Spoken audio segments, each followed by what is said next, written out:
한 해 동안 참 고생 많으셨습니다. 어떻게 만족스러운 한 해를 보내셨나요?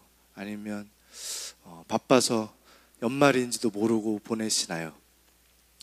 연말, 송구영신 이 시간들 속에서 우리는 한 텀을 어떻게 마무리하고 무엇을 기억하고 감사하는지 되돌아보는 시간을 가질 수 있으면 좋겠습니다. 그리고 새해에 새로운 기대, 목표들 가지고 한번 다시 힘을 내서 나아갔으면 좋겠습니다. 저도 한 해 한 해 나이가 들어갈수록 사실 이 새해의 의미를 잘 못 찾는 것 같아요. 그냥 바쁘게 지내고 그냥 뭐 을에 오는 시간 정도로 자꾸 느끼기가 좋은데, 주님을 믿는 성도로서 조금 필요한, 의지적으로 붙잡아야 되는 노력인 것 같습니다. 이렇게 한 해 동안 이런 일들이 있었지, 하나님 이런 일들을 우리에게 펼쳐주셨지, 새해에는 더 주님 앞에 이렇게 살아가야지, 그런 시간들 모두 보내시길 주님의 이름으로 축복드립니다.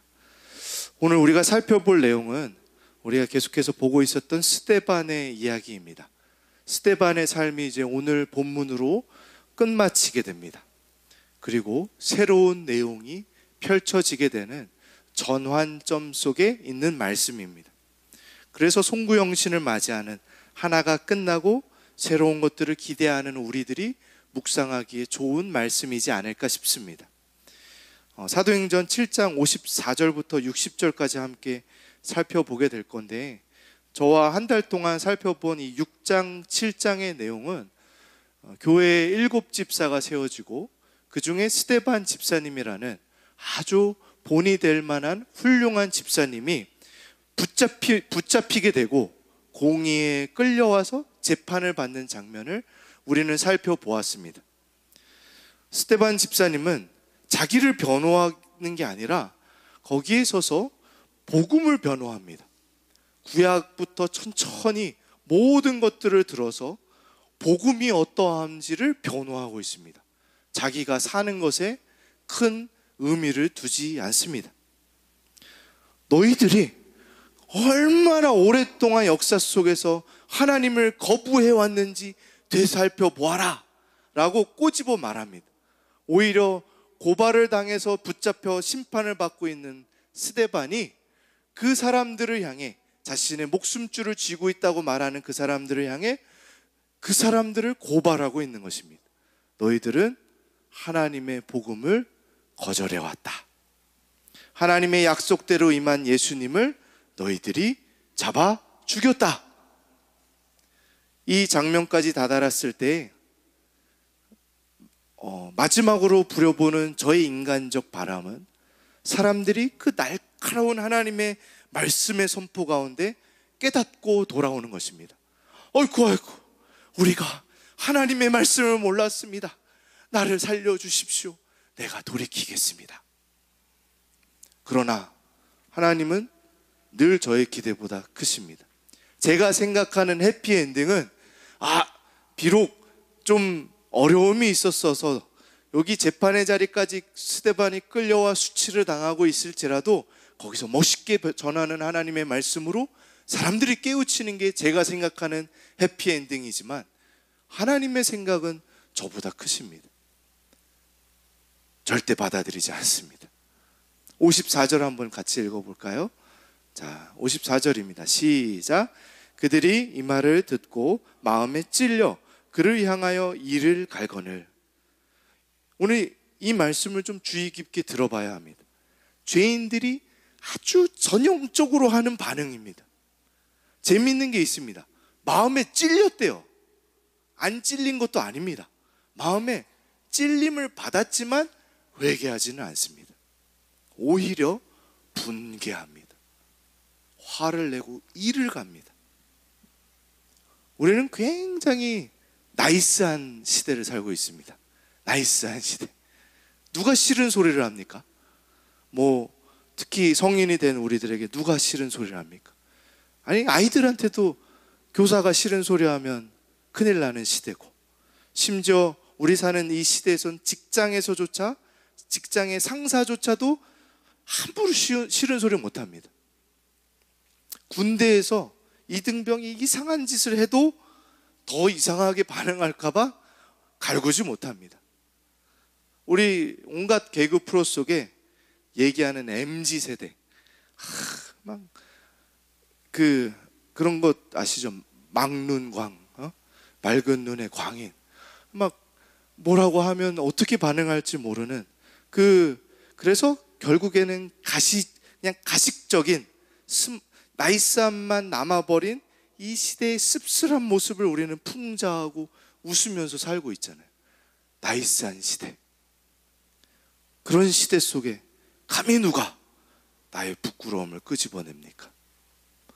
나의 나약함과 내가 오랫동안 저질러왔던, 하나님을 거절해왔던 인생의 부끄러움을 감히 누가 끄집어냅니까? 그것이 설령 하나님의 말씀이라 해도 도저히 받아들일 수 없는 죄인들의 전형적인 반응, 마음에 찔리나 이를 갈거늘, 그렇게 하나님을 향해 분노한 이 군중들의 폭력은 하나님이 세우신 이 사람 스데반에게 고스란히 안겨졌습니다. 그 분노를, 그 폭력을 오롯이 받는 스데반이 이렇게 반응합니다. 55절, 56절입니다. 같이 읽어보겠습니다. 시작. 스데반이 성령 충만하여 하늘을 우러러 주목하여 하나님의 영광과 및 예수께서 하나님의 우편에 서신 것을 보고 말하되, 보라, 하늘이 열리고 인자가 하나님 우편에 서신 것을 보노라 한대. 이 55절, 이 한글 성경에는 없는데 이 원어에는 있는 한 가지 단어가 있습니다. 한글 성경에서 빼먹은 단어, 그러나로 시작합니다. 그러나 사람들이 이를 갈면서 나아오지만 그러나 스데반은 성령이 충만했다. 돌봄의 가족 여러분, 성령의 충만이란 이런 것입니다. 그러나를 우리 신앙인의 삶에 이루어가게 하시는 것, 그게 성령의 역사입니다. 세상의 미움과 억울한 모든 상황을 마주하지만 그러나 다른 반응을 할 수 있게 하는 능력 아닙니까? 그들이 우리에게 하는 것과 똑같이 하지 않을 수 있는 것, 그러나의 능력을 이루어 가시는 것, 그것이 성령의 충만입니다. 악을 선으로 이루어가게 하시는 성령의 역사가, 그러나의 신앙이 우리 모두에게 있기를 축복드립니다. 성령이 충만하여진 스데반 집사님이 하늘을 보는데 예수님을 보게 됩니다. 하나님의 영광과 하나님의 그 보좌 우편에 서 계신 예수님을 보게 됩니다. 독특한 것이 있어요. 예수님께서 서 계시다는 것입니다. 하나님의 우편에 앉아 계신 예수님은 성경에 여러 번 소개됩니다.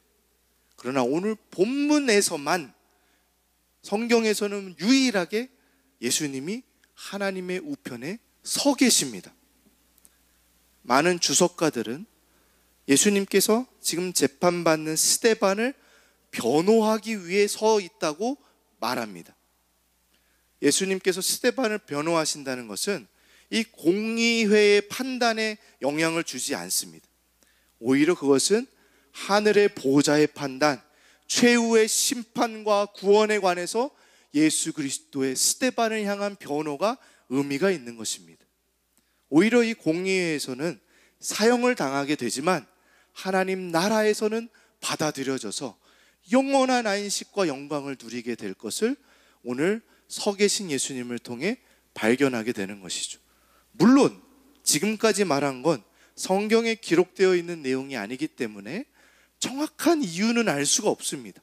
추측일 뿐입니다. 그러나 한 가지 분명하게 우리에게 전달되는 것은 예수님의 적극적인 사랑이 담겨져 있다는 것입니다. 그렇지 않나요? 예수님의 이름을 전하고 진리를 변호하기 위해 자기의 목숨도 내어놓고 있는 스데반, 그 순교의 길을 걷고 있는 주님의 제자를 향해 예수님이 일어나 응원하고 있고 지지하고 계시고 인정하고 있고 격려하시는 서 계신 예수님의 모습, 뭉클하지 않나요? 우리는 세상의 인정과 예수님의 인정 사이에서 선택해야 합니다. 성경은 한 번도 양다리를 인정하지 않았습니다. 예수님이 외면하시더라도, 아니 내가 예수님을 외면해서라도 세상의 인정을 받으며 나아갈 것인지, 세상의 외면을 받더라도 나를 일어나 맞이해 주시는 예수님을 향해 달려갈 것인지, 신앙의 삶은 분명한 것입니다. 신앙의 삶을 복잡하게 만드는 것은 둘 다 놓칠 수 없는 우리 인간의 욕심 때문입니다. 나를 향해 일어나 응원하시고 달려와 맞이하여 주시는 예수님을 사모하십니까? 탕자가 세상에서 모든 것을 소비하고 거짓골이 되어 돌아올 때 나를 위해 달려와 주시는 아버지의 사랑을 우리는 얼마나 원하고 있습니까? 재미있는 것은 탕자도 세상에서 즐길 것 다 즐기고 데일 것 다 데이고 나서야 그 허무함과 헛됨을 경험하고 비참한 꼴이 되어서야 아버지께로 돌아올 수 있었습니다. 그러나 우리 그리스도인의 삶은 언제나 그 아버지 품을 향한 간절한 마음을 붙잡고 살아가야 합니다.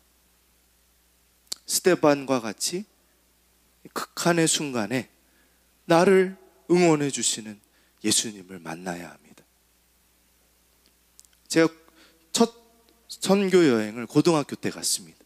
굉장히 획기적인 일이었습니다. 고2 때 처음 선교지를 나가게 됐는데 몽골이라는 나라를 갔습니다. 참 재미있었고 많은 추억이 있었는데, 그때 박 목사님이 인솔에 가셨었고 저는 고등학생, 우리 뒤에 계신 곤수 목사님도 함께 갔었습니다.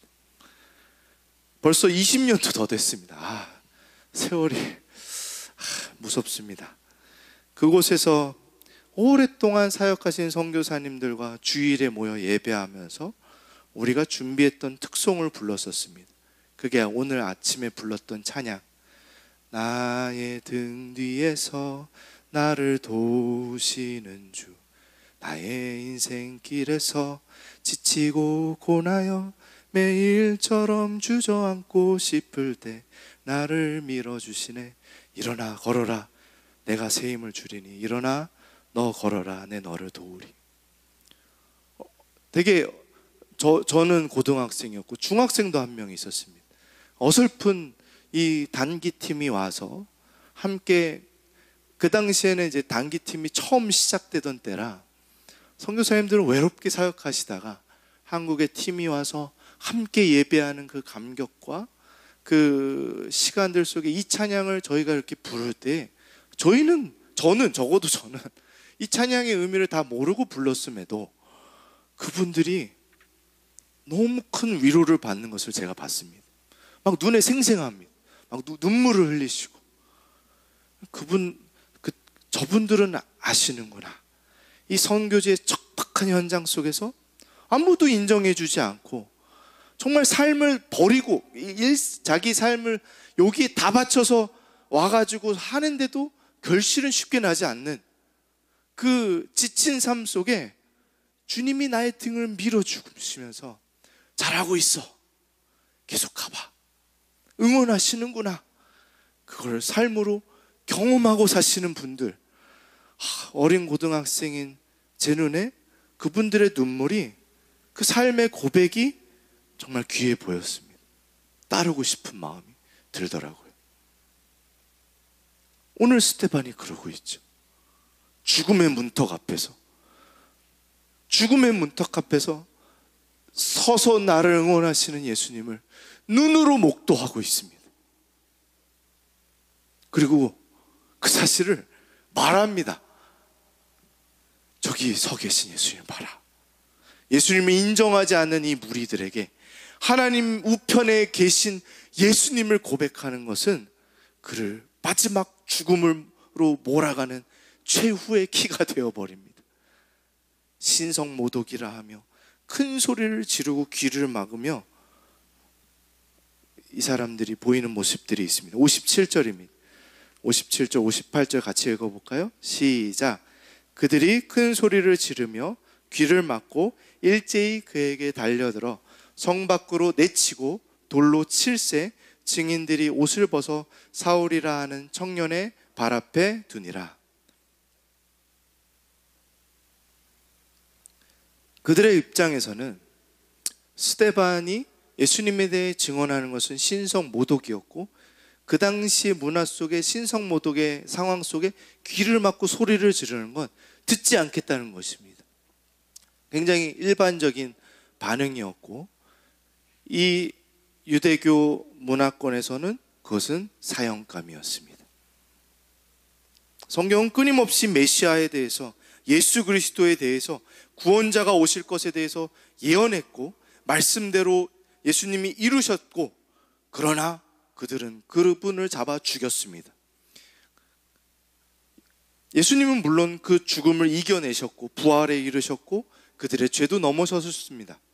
그리고 오늘 스데반 집사님은 똑같이 예수님을 따르면서 보이는 그대로 하나님 우편에 계신 하나님의 아들 예수 그리스도를, 우리의 구원자 예수 그리스도를 고백하여 죽임을 당하게 됩니다. 하나님을 온전히 고백하는 한 사람이 하나님을 모독했다는 이유로 죽임을 당하고 있는 것입니다. 이 장면에 한 사람의 이름이 등장합니다. 아주 의도적으로 성경은 기록하고 있습니다. 바로 사울이죠. 우리가 잘 알고 있는 사도 바울입니다. 아직 예수님을 만나기 전에 이 사울은 예수님을 믿는 사람들을 잡아서 박해하던 사람이었습니다. 여기에서 처음 등장하고 있죠. 스데반의 죽음과 사도 바울의 등장이 연결되어 있음을 성경은 전하고 싶어 합니다. 이제 마지막 두 구절입니다. 같이 읽어보겠습니다. 시작. 그들이 돌로 스데반을 치니 스데반이 부르짖어 이르되 주 예수여 내 영혼을 받으시옵소서 하고 무릎을 꿇고 크게 불러 이르되 주여 이 죄를 그들에게 돌리지 마옵소서, 이 말을 하고 자니라. 예수님의 십자가는 이 세상에서 가장 온당하지 못한 일이었습니다. 죄가 없으신 유일한 분이었잖아요. 그분의 가장 무시무시한 처형으로 죽임을 당합니다. 그런데 그분을 고백하고 따르는 스데반의 죽음은 그 누구보다도 그 예수님의 죽음을 닮아 있습니다. 예수님께 부르짖으며 자기의 영혼을 맡기고 있는 스데반은 예수님으로 충만하였고, 예수님의 영으로 충만하였고, 자신을 향하여 죽음의 분노를 가지고 온당하지 못한 재판과 판결로 죽이고 있는 저들을 용서하는 기도로, 예수님과 똑같은 기도로 그의 삶을 마치고 있습니다. 우리가 예수를 따르기로 하고 예수 그리스도의 사람이 된다면 어떤 삶을 바라보며 살아가야 할까요? 예수님의 가르침, 그분의 삶과 죽음, 부활과 영광을 우리는 바라며 그 길을 쫓아가고 있습니까? 그 길을 쫓으면 쫓을수록 세상에서 외면받고 미움받을지 모릅니다. 세상의 인정과도 멀어져도 그분의 발걸음을 따를 수 있을까요? 나의 등 뒤에서 나를 응원하시는 그분을 경험하며 그분처럼 원수들을 용서하며 나아갈 수 있을까요? 그런데 놀라운 것은 그를 죽이는 자리에 똑같은 미움과 분노로 서 있었던 이 바울이 후에 스데반과 닮아 있습니다. 이 사도행전이 끝나가는 20장, 그때 이미 사도 바울은 예수 그리스도를 믿게 되고 전하는 인생을 살고 거의 막바지에 다다랐습니다. 자신이 곧 체포될 것을 아는 바울이 이렇게 고백합니다. 20장 24절입니다. 하나 넘겨주시겠어요? 같이 읽어보겠습니다. 시작.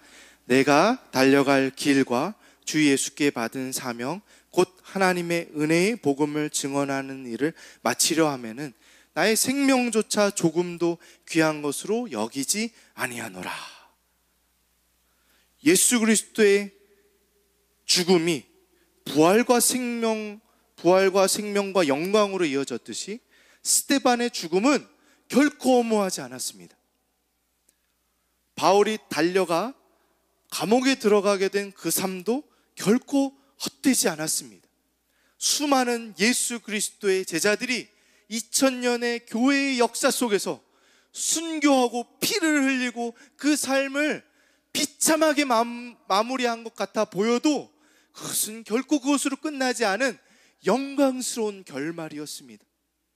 한 알의 밀알이 썩어지고 수많은 생명을 낳듯이 하나의 끝마침은 더 큰 결실로 맺게 하는 것, 그것이 성령의 역사였고 하나님 나라의 원리였습니다. 2023년을 마무리하며 내일이면 2024년이라는 새해를 맞이하는 모든 주님의 제자된 여러분, 우리는 누구의 길을 따르고 있습니까? 우리는 누구의 인정을 바라며 한 해를 달려왔고 새로운 한 해를 달려갈 것입니까? 여러분 모두 2023년도에도 여러 가지로 고군분투하신 것을 잘 알고 있습니다. 아마 하나님께서도 한 마음으로 격려하고 계실 것입니다. 수고했어. 고생했어. 힘들었지? 잘했어. 쉽지 않았을 거야. 자, 다시 한번 힘내보자. 일어나서 또 걸어가야지. 스데반은 예수님의 길을 따르고 그런 스데반의 삶과 죽음은 바울을 예수 그리스도를 따르는 자로 만들었습니다. 2023년, 2024년 돌봄 가족들의 삶이, 그 희생과 섬김이 누군가에게 예수 그리스도를 나타내고 누군가가 우리를 통해 예수님을 더욱 따르게 되기를 축복드립니다. 우리에겐 자녀들이 있잖아요. 우리 새해에는 우리 아이들에게 예수 그리스도를 전하는 내가 스데반이 되고 우리 아이들이 바울이 되길, 예수 그리스도로 충만한 세대에서 세대를 넘는 복음의 능력을 경험하는 우리 모든 돌봄 공동체가 되기를, 그렇게 예수 그리스도를 따르는 길로 충만한 새해가 되기를 주님의 이름으로 축복드립니다.